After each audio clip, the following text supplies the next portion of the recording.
Hai semuanya, jadi pada kesempatan kali ini, kami akan melakukan presentasi mengenai penggunaan plastik yang berdampak negatif terhadap keberlanjutan lingkungan. Perkenalkan, nama saya Angelin Clara dari jurusan Tourism dengan NIM 23019201191 dan saya ditemani oleh dua teman saya yaitu Halo, nama saya Rainanda Asinurot, jurusan manajemen dengan NIM 23019372261 dan teman saya. Halo, nama saya Fajrul Febrian. Saya jurusan Tourism dengan NIM 23018882880. Kali ini, topik yang akan kami bahas adalah mengenai deskripsi dari sampah plastik secara umum, permasalahan penggunaan plastik, penyebab dan akibat dari penggunaan plastik yang berlebihan, penayangan video contoh kasus, pembahasan contoh kasus penggunaan plastik yang berdampak negatif, solusi cara menangani plastik tersebut, dan kesimpulannya. Next. Sekarang saya akan menjelaskan tentang deskripsi dari sampah plastik secara umum. Sampah plastik selalu menjadi masalah utama dari pencemaran lingkungan, baik pencemaran tanah maupun laut. Sifat sampah plastik tidak mudah terurai. Proses pengolahannya menimbulkan toksit dan bersifat karsinogenik. Butuh waktu sampai ratusan tahun bila terurai secara alami. Di Indonesia, kantong plastik juga masih jadi barang konsumsi sehari-hari. Menurut data dari Making Oceans Plastic Free pada tahun 2017, menyatakan rata-rata ada 182,7 miliar kantong plastik digunakan di Indonesia setiap tahunnya. Dari jumlah tersebut, bobot total sampah kantong plastik di Indonesia mencapai 1.278.900 ton per tahunnya. Maka dari itu, perlu pengelolaan plastik yang efektif agar dampak negatif dari penggunaan berlebihan dapat berkurang. Next. Permasalahan penggunaan plastik yang tidak efektif. Salah satu penyumbang masalah utama dalam pencemaran lingkungan, baik pencemaran tanah maupun laut, adalah sampah plastik. Namun sayang, pengelolaan sampah plastik di Indonesia belum dikelola dengan baik. Next. Permasalahan yang pertama, pencemaran air laut yang dapat mengganggu rantai makanan dan pembunuhan hewan laut. Pencemaran air tanah karena sampah plastik tidak mudah terurai. Yang ketiga, penyebab polusi udara yang dapat menimbulkan masalah bagi kesehatan manusia. Yang keempat, menimbulkan racun karena memproduksi plastik menggunakan bahan kimia beracun. Yang kelima, biaya penanggulangan dan pengelolaan sampah plastik sangat mahal dan dapat menurunkan pendapatan negara dari sektor pariwisata. Next. Penyebab menumpuknya sampah plastik. Kurangnya pemasyarakatan atau sosialisasi dan support pemerintah terkait penanganan pengelolaan sampah. Yang kedua, adanya lingkungan yang tidak mempunyai lokasi pembuangan atau penampungan sampah hingga kerap membuang sampah sembarangan. Dan yang terakhir, fasilitas atau peralatan pemindahan sampah yang sedikit hingga terbatas maka tidak mampu mengangkat semua sampah. Next. Akibat penggunaan plastik yang berlebihan. Yang pertama, menyebabkan polusi udara yang disebabkan oleh pembakaran sampah. Yang kedua, pencemaran tanah yang disebabkan oleh partikel mikroplastik, logam berat, dan zat kimia dapat menyebabkan tanah dan tumbuhan yang tumbuh tidak subur dan menyebabkan penyakit jika dikonsumsi. Yang ketiga, mencemari 90% lautan sehingga dapat membunuh biota laut. Yang keempat, menyebabkan kanker pada kesehatan manusia dikarenakan oleh zat senyawa kimia berbahaya di lingkungan di kandungan plastik. Berikut adalah contoh kasus meningkatnya sampah plastik di Indonesia.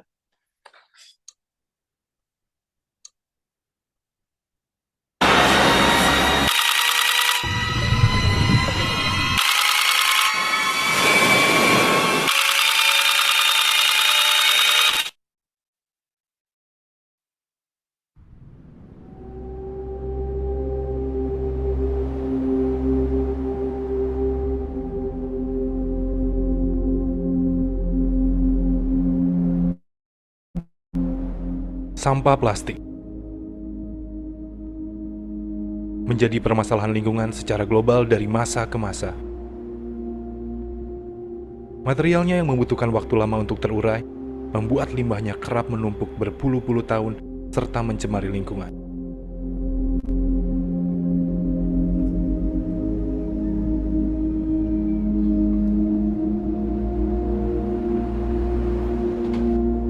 Dari data Jampek pada tahun 2015, Indonesia sempat menempati peringkat kedua penyumbang sampah plastik di dunia.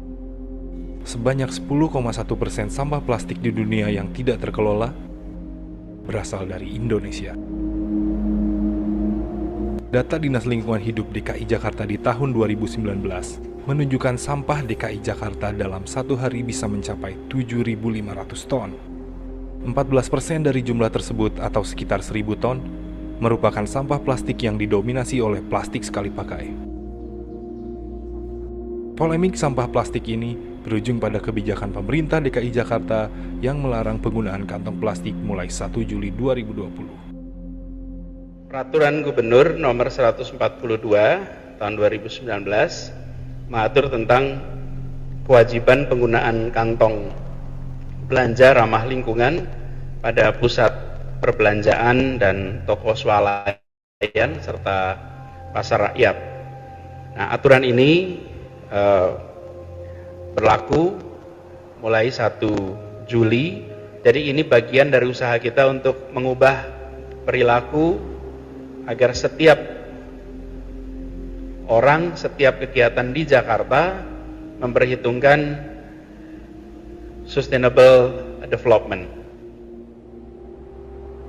Sanksi administratif bagi pelanggar juga dibagi dalam beberapa tahap. Mulai dari teguran tertulis, uang denda, pembekuan, hingga pencabutan izin usaha.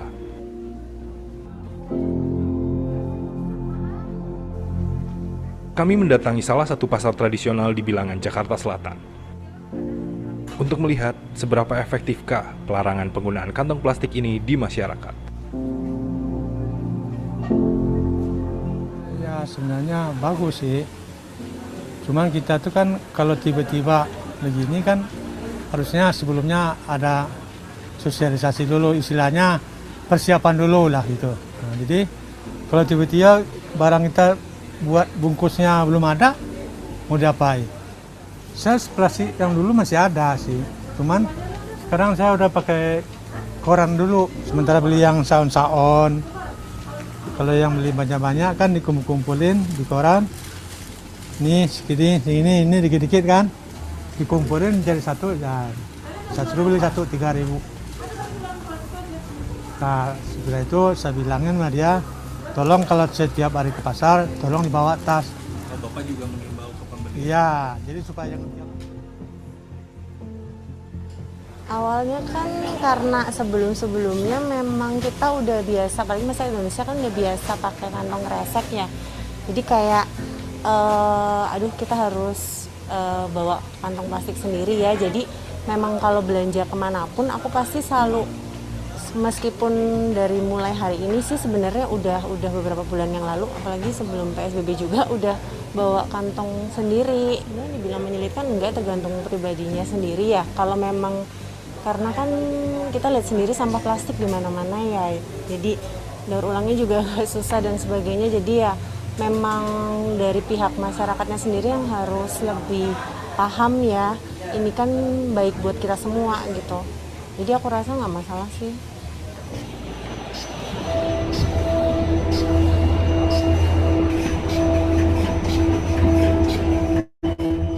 Di sisi lain, aturan ini juga berdampak pada pendapatan produsen plastik sampai ke pedagang plastik eceran. Dari penjualan menurun, buat kantong-kantong, efeknya jauh juga sih perbedaannya dari penjualan. Kesulitan nyari bahan selain plastik. Buat pedagang juga kesulitan bahan-bahan ini, kantong yang kayak begini. Ada sih sosialisasinya udah, cuman rakyatnya belum siap ya. Sama dari mereka sendiri kasih opsi.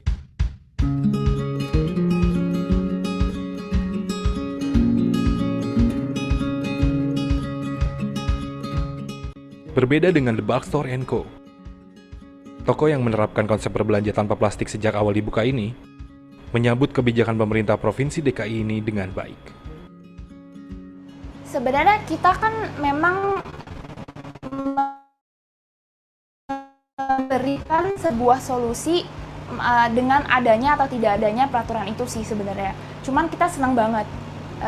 Dengar-dengar sih katanya peraturan ini dari 2018 udah dianangkan lah ya, maksudnya udah dibicarakan gitu. Kalau bisa lebih cepat ya pasti lebih bagus, karena yang namanya melarang penggunaan kantong plastik itu tuh nggak praktis banget buat kebanyakan orang. Jadi pasti butuh waktu yang sangat lama buat mereka adaptasi gitu. Mungkin mereka lupa, mungkin jadi nggak praktis banget sih untuk konsumen. Cuman harus mulai sih sedini mungkin. Dan untuk kita sendiri, kita memang dari awal itu udah tidak memakai kemasan single use plastik gitu ya. Tidak hanya kantong kresek. Jadi memang isu lingkungan itu, terutama sampah plastik kan mungkin untuk sekarang hanya segelintir orang aja yang peduli atau segelintir masyarakat aja yang kena dampaknya gitu, khususnya untuk masyarakat yang di daerah perlautan gitu ya, di daerah maritim kena imbasnya dari si sampah plastik ini. Cuman sooner or later, cepat atau lambat itu akan kena ke semua orang sebenarnya gitu, karena ini adalah masalah plastik itu hanya sebagian dari yang namanya masalah iklim, perubahan iklim di bumi ini gitu. Jadi semua orang harus banget sih ikut turut serta, dan perubahan itu nggak hanya bisa terjadi karena sebuah peraturan dari pemerintah ataupun beberapa perusahaan besar menggebrakkan inovasi, tapi harus adalah dari kesadaran kolektif semua orang.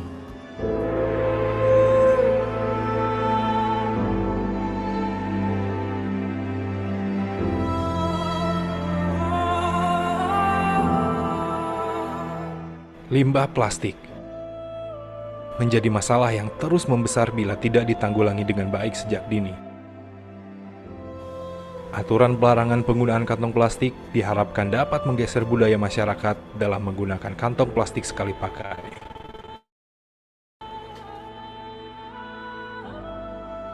Kesadaran akan bahaya limbah plastik mesti dibangun. Bukan hanya didukung oleh kebijakan pemerintah, tetapi juga dimulai dari kesadaran masing-masing warga untuk membuat lingkungannya menjadi lebih baik.